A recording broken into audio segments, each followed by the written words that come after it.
Hello, this is Colin from Words of Wisdom, and today we look at the Grammys. And in comparison to the Beatles' phenomenal commercial and critical successes, they've been relatively under-recognized by the Recording Academy of the United States.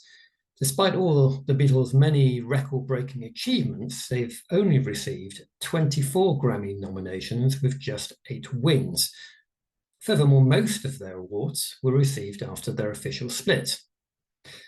The Fab Four's most recent win was in 2024 for the best video for I'm Only Sleeping. Whilst at the 1996 Grammys, the Beatles had their biggest success with 3 wins.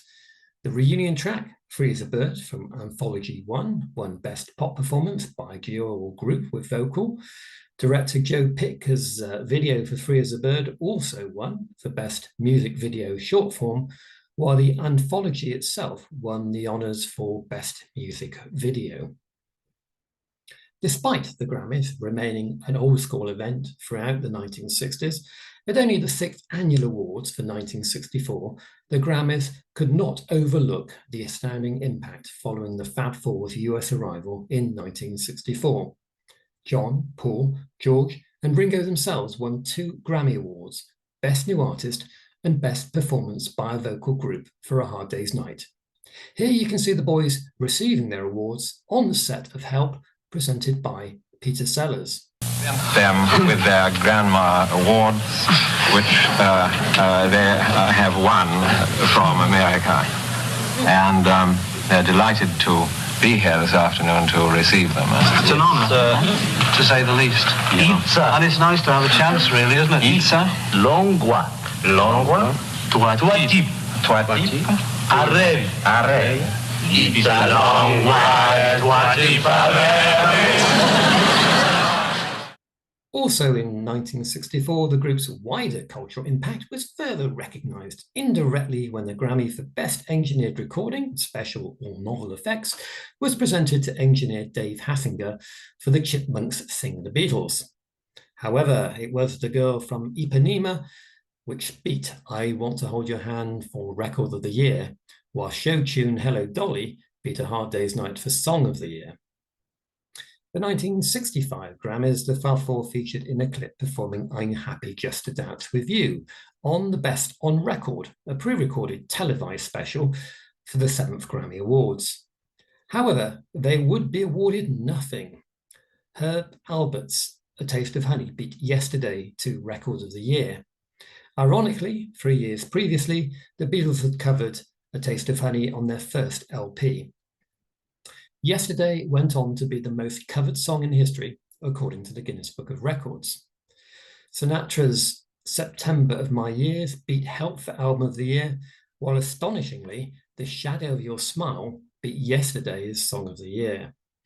We Dig Mancini by Middle of the Road combo, the Anita Kerr Singers, even beat Help for Best Performance by a Vocal Group. On to the 1966 Grammys, and the Song of the Year did go to Lennon and McCartney for Michelle, and McCartney also won the Best Contemporary Rock and Roll Solo Vocal Performance, male or female, for Eleanor Rigby. However, the group lost out on Best Contemporary Recording for Eleanor Rigby to the new Vaudeville Band with Winchester Cathedral. At the 1966 Grammys, the groundbreaking Revolver lost out to Frank Sinatra's A Man and His Music for Album of the Year. Revolver was at least honoured for Best Album Cover, Graphic Arts for the work of Klaus Voormann.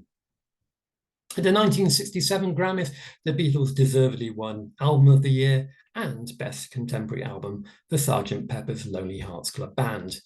There were also awards for Best Engineered Recording, Non-Classical, for Geoff Emerick, and Best Album Cover, Graphic Arts, for art directors Peter Blake and Jan Howarth. At the 1968 awards, Hey Jude lost out to Mrs. Robinson as Record of the Year, whilst By the Time I Get to Phoenix by Glenn Campbell incredibly won over Magical Mystery Tour as Album of the Year. Meanwhile, even more incredulously, the Roger Miller composed Little Green Apples by O.C. Smith beat Hey Jude for Song of the Year. In 1969, there were 2 nominations for Abbey Road, but both lost out. One to Blood, Sweat and Tears' eponymous album for Album of the Year, whilst Aquarius, Let the Sunshine In by the Fifth Dimension won Best Contemporary Vocal Performance by a Group. Better times at the 1970 awards when the Beatles picked up a further 2 awards. John Wayne presented the award for Best Original Score, written for a motion picture or television special, which went to the Beatles for Let It Be. Paul McCartney surprised the crowd by appearing to accept the awards, bringing Linda on stage. The other 3 Beatles stayed away, having lost the case Paul brought against them to formally split up the band 4 days earlier.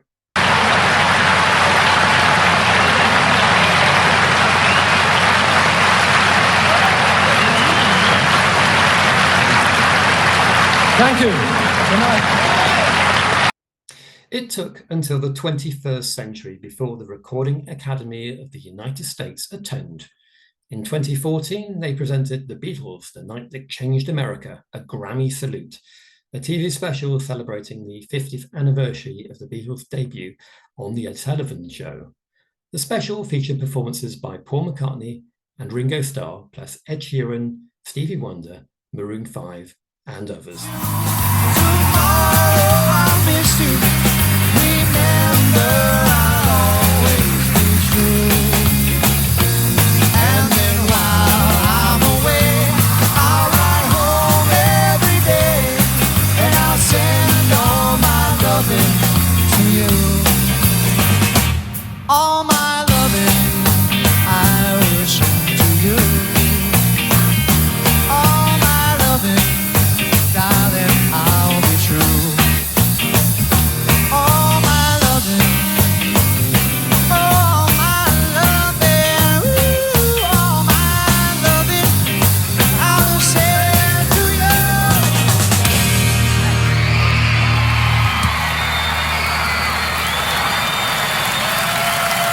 Thank you, Paul and Ringo.